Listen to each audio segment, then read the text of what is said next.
दोस्तों नमस्कार। दोस्तों आपके अपने इस YouTube चैनल एस्ट्रो गाइड में आप सभी का स्वागत, सभी का वेलकम, अभिनंदन। दोस्तों हमारे द्वारा जितनी भी वीडियोस इस चैनल के ऊपर अपलोड हैं, ग्रहों के क्या फलित होते हैं, उनकी पूर्णतः वीडियोस हमारे इसी चैनल के ऊपर अपलोड हैं और आप उन वीडियोस को देखते हैं, प्यार देते हैं, तो उसका तहे दिल से शुक्रिया। दोस्तों मेरी गुजारिश उन व्यूअर्स से या न्यू सब्सक्राइबर्स जो हमारी वीडियोस को देखते हैं लेकिन चैनल को सब्सक्राइब नहीं कर पाते, तो कृपया उनसे भी मेरी विनती है कि आप चैनल को सपोर्ट करिएगा, चैनल को सब्सक्राइब जो है वो ज़रूर करिएगा, क्योंकि इससे हमें भी कहीं ना कहीं मोटिवेशन मिलती है कि हम अपने काम में निश्चय आगे बढ़ते चले जाएं और आपके साथ आगामी दिनों में हम लाइव जो है वो जोड़ पाएँ। तो उद्देश्य यही है दोस्तों, तो कृपया चैनल को सपोर्ट और सब्सक्राइब जो है वो जरूर कर लें।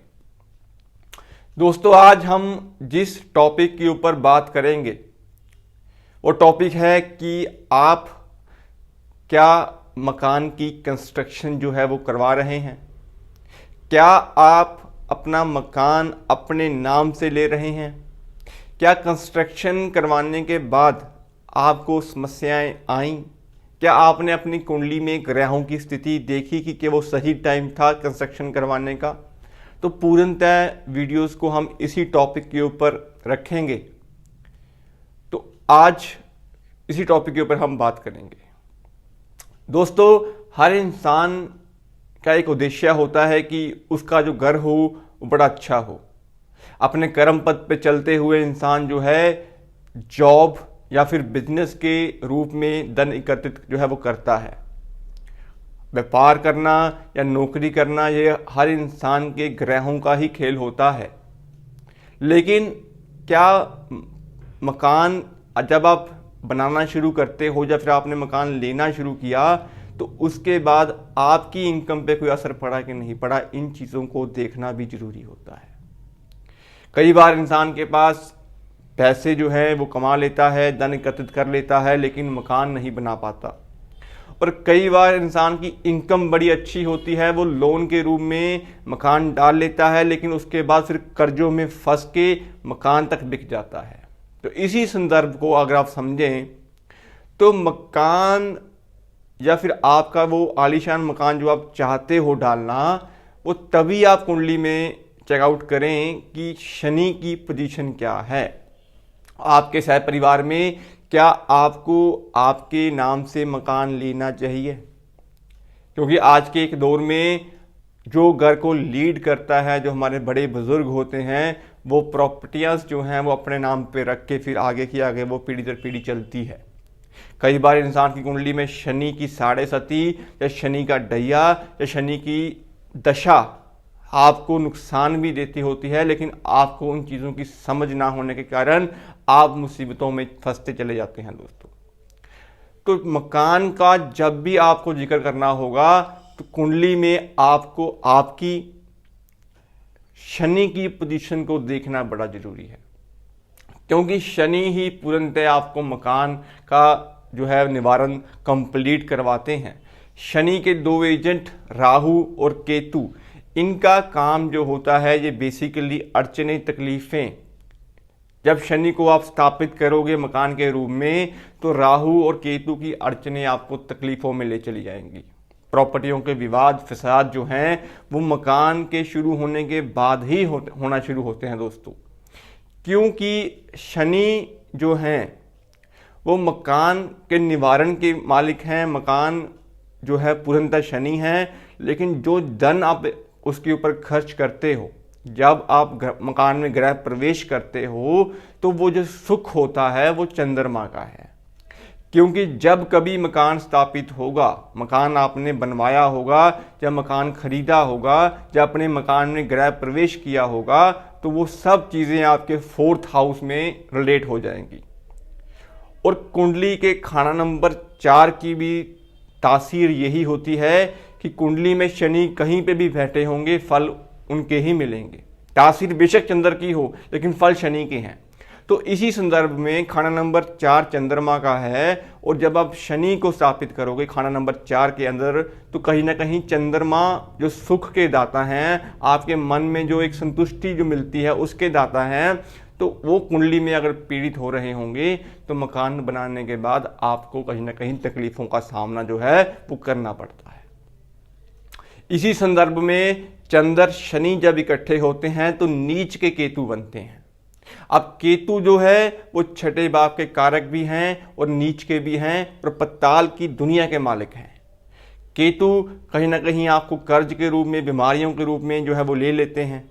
और आपने कई बार सुना भी होगा कि जैसे ही मकान हमने डाला, जब हमने अपने मकान में प्रवेश किया, तो हमें कहीं ना कहीं बीमारियों में घेर लिया। शत्रुओं की जो संख्या है वो बढ़ चुकी थी, इनकम हमारी आधी हो चुकी थी।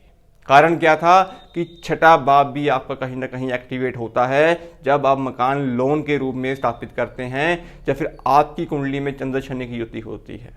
मैंने ऐसी बहुत सी कुंडलियाँ देखी हैं कि जब चंद्र शनि इकट्ठे हो तो ऐसे जातकों को कभी भी लोन जो है वो बड़ा सोच समझ के लेना चाहिए, क्योंकि जब भी वो लोन लेगा तो कहीं ना कहीं पैसा, चंद्रमा, शनि, मकान, इन दोनों के मेल से बने हुए केतु आपका पैसा बर्बादी की ओर भी ले जा सकते हैं। तो इसीलिए कुंडली में राहु, केतु और शनि की पोजीशन को देखना बड़ा जरूरी होता है। जब जब कुंडली में शनि की साढ़े सती लगन से चलेगी, राशि की बात नहीं करूंगा, लगन की बात करूंगा, जब जब कुंडली में शनि की साढ़े सती लगन से चलेगी, द्वादश लगन और दूसरे भाव में, तो जैसे कि आज के टाइम में अगर मैं बात करूं तो मकर लगन में शनि चल रहे हैं वक्री।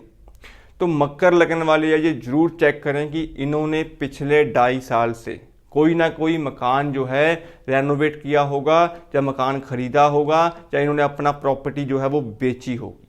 और इनके ये 2.5 साल मकान बनाने से पहले ठीक निकल रहे होंगे, लेकिन जैसे ही इन्होंने मकान में कंस्ट्रक्शन करवाई या मकान स्थापित किया होगा, इनकी हेल्थ, इनकी इनकम पे जरूर असर आया होगा।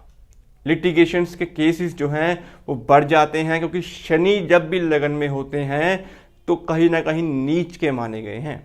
और आप जब नीच ग्रहों की चीज़ों को स्थापित करते हैं उनके अरसे से पहले, तो ये आपको नुकसान दे सकते हैं। इसीलिए 48 ईयर्स का जो समा होता है वो बेसिकली यही इसलिए होता है कि 36 से 42 जो समा है वो शनि का है, शनि का अंतराल है। और 42 के 48 में जो राहु का अरसा होता है, और राहु के अरसे के बाद फिर केतु का अरसा आता है। तो ये जो पापी ग्रहों का जो एक समा होता है 36 से लेकर 54 तक का, इस संदर्भ में आपको ये देखना जरूरी है कि क्या आपकी जन्म कुंडली में भी शनि लगन में बैठे हैं या फिर आपके लगन से गुजर रहे हैं। तो उस टाइम पे आपको इन चीज़ों का परहेज जो है वो जरूर करना चाहिए। कुंडली के अष्टम का डैया लगा हो और आपने मकान जो है वो स्थापित कर लिया हो, जब मकान में आपने प्रवेश कर लिया हो, तो यकीन मानिए आपको कहीं ना कहीं समस्याएं आपको घेर लेंगी। अपने नाम से अगर आपने प्रॉपर्टी खरीद ली होगी तो आपको समस्याएं फेस करनी पड़ेंगी। इन चीज़ों को आप अपने जीवन में भी आजमा के जरूर देखिएगा दोस्तों। इसी संदर्भ में वर्षफल में या फिर दशा में या फिर गोचर में राहु जब कभी भी आपके अष्टम से गोचर करते हैं या 4th हाउस से गोचर करते हैं और आपने अपने मकान में कंस्ट्रक्शन शुरू कर ली, चाहे वो आपने सीढ़ियों को तोड़वाया हो, चाहे आपने शौचालय को तोड़वाया हो, तो कहीं ना कहीं पापी टोलों का जो एक ग्रुप होता है ये एक्टिवेट हो जाता है और आपको समस्याओं में लेके चला जाता है दोस्तों।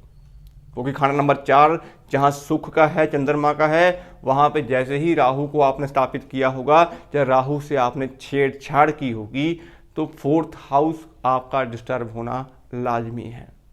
तो इसीलिए वर्चुअल या फिर गोचर के ग्रहों को भी देखना उतना ही जरूरी होता है जितना हम अपनी जन्म कुंडली की दशाओं को देखते हैं। तो मेरा प्रयास यही था कि जब जब आपको शनि का गोचर लगन से हो रहा हो, 4th हाउस से हो रहा हो या अष्टम भाव से हो रहा हो, तो ये जो भाव हैं शनि के, बेसिकली इन भावों में आपको शनि को उस दौर में स्थापित नहीं करना चाहिए। अगर आप मकान बना भी रहे हैं तो कृपया अपनी कुंडली में बैठे हुए शनि की पोजीशन को जरूर देखें। क्या आपको बने बनाए मकान सूट करेंगे या फिर आपने खुद का मकान बनाना है? तो कारण 2 हैं। जब शनि उच्च के होते हैं, सप्तम भाव में गोचर कर रहे होते हैं, तो वो 2.5 साल बड़े अच्छे निकलते हैं, पैसे वाले निकलते हैं, प्रॉपर्टियां, पद प्रतिष्ठा सब बढ़ जाती है, इनकम ऑफ सोर्सेज बढ़ जाते हैं। लेकिन जब वही शनि सप्तम में बैठने की बजाय लगन में बैठते हैं, तो जो मैंने आपको बातें बताई, इन सभी चीज़ों में आपको कमी देखने को मिलेगी। ये प्रैक्टिकल चीज़ें हैं दोस्तों। संदर्भ की बात करें तो जीवन में हर इंसान पैसा कमाता है, धन जोड़ता है और अपने ऊपर, जो अपने परिवार के ऊपर वो खर्च करता है। खर्चा 2 तरह का होता है, एक अच्छा एक बुरा। लेकिन जब वो खर्चा आपका कर्जों में, ब्याजों में या फिर बीमारियों में निकल जाए तो वो आपको तकलीफ दे सकता है। तो इसी संदर्भ को आपको देखते हुए शनि की पोजीशन को नोट करना बड़ा जरूरी होता है, क्योंकि जब जब आप शनि को स्थापित करोगे, अष्टम के कारक हैं शनि को। अगर आप देखो तो राशिपति वो कर्म भाव और 11वें भाव के हैं, लेकिन कारक किस भाव के हैं? कारक वो हैं अष्टम भाव के।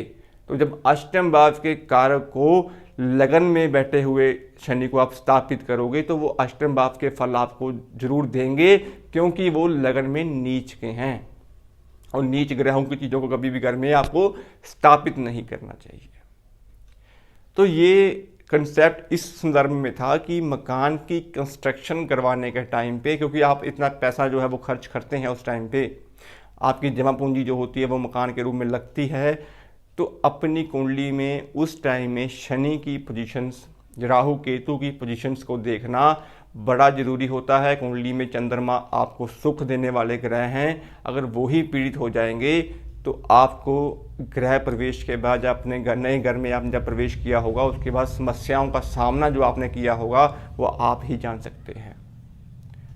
तो दोस्तों, मैं उम्मीद करता हूँ आपको ये वीडियो अच्छी लगी होगी। अगर वीडियो ज्ञानवर्धक लगी हो, अच्छी लगी हो, तो कृपया चैनल को सब्सक्राइब जो है वो जरूर कर लें, चैनल को सपोर्ट जरूर कर लीजिएगा। ऐसे ही और वीडियोस, ऐसे ही और टॉपिक्स हम आपके साथ शेयर करते रहेंगे। आज के लिए दोस्तों इतना ही, मिलते हैं अगली वीडियो में किसी और टॉपिक के साथ। शुभ दिन।